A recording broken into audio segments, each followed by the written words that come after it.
while I'm sad. You've been out all night, know you've been bad. Don't tell me different, know it's a lie.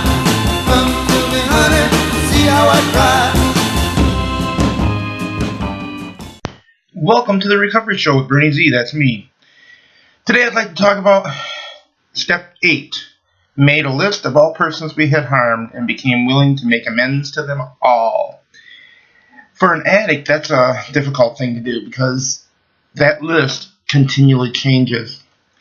It is a growing list because sometimes we don't see the the person that we harmed as quickly as normal. We don't look at the whole perspective on it. So be aware that when we do that, we also look at ourselves. And we see that we've harmed ourselves greatly. So making amends to ourselves is quite difficult because making amends to ourselves means we have to forgive ourselves for the mistakes that have caused others so much pain and have made us the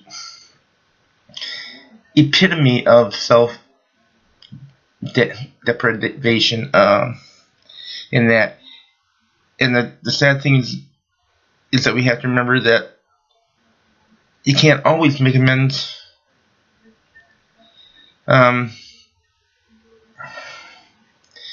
a person. They may have passed away. They may be somebody that's not going to be acceptable to it. And so remembering that making that list is an ongoing process, because when we relapse, we tend to look at ourselves and say we failed not only ourselves but all of those who are part of our support network at the GA meetings or at any other kind of meeting that we go to.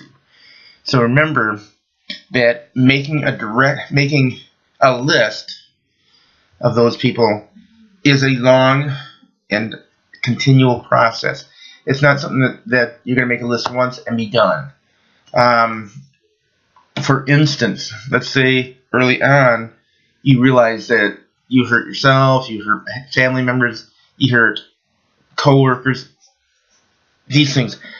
But as time goes on, you begin to realize I also hurt the folks, say, that saw me playing that I may never encounter again, that picked up the habit.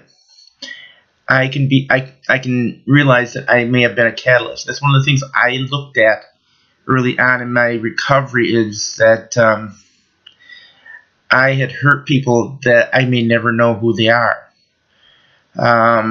It took me until close to 2 years into it to realize that when I'm sitting there scratching off my scratch-off tickets in a public place and somebody sees and I get a winner and get excited, they see that and they say, oh, you can win.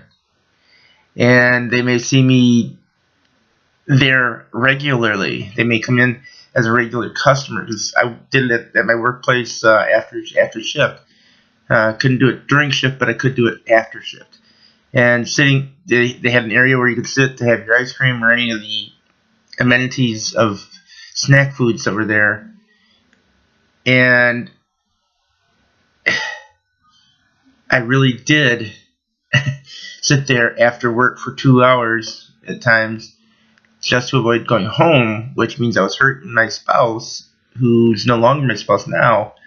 I've remarried, but the effect that had on the family dynamic there, the effect it had on the people that came in and saw me, the co-workers who saw this and didn't think anything of it, the co-workers that sold tickets to me, the person who just simply came in randomly, saw me doing that, and decided to buy a ticket anyway. Those are things that I may never be able to make amends for. The other one is when my mom passed away, I hadn't made amends to her yet. I hadn't started my recovery yet. And since I hadn't started my recovery, her passing happened before I had a chance to truly make amends. So remember that making that list is something that's going to be a lifetime project. It's not going to be something that's going to end with a one-time shot. And it tends to be a thing where the biggest amends you have to make is to yourself, because you don't look at that and see the problems that are going on. So, in that, I'm going to let you go. Have a good day, and thank you for watching. I apologize for the yawn. I have some allergy issues going on. It's making it difficult to sleep. But as I said, remember to continually be willing to make that list. Thank you.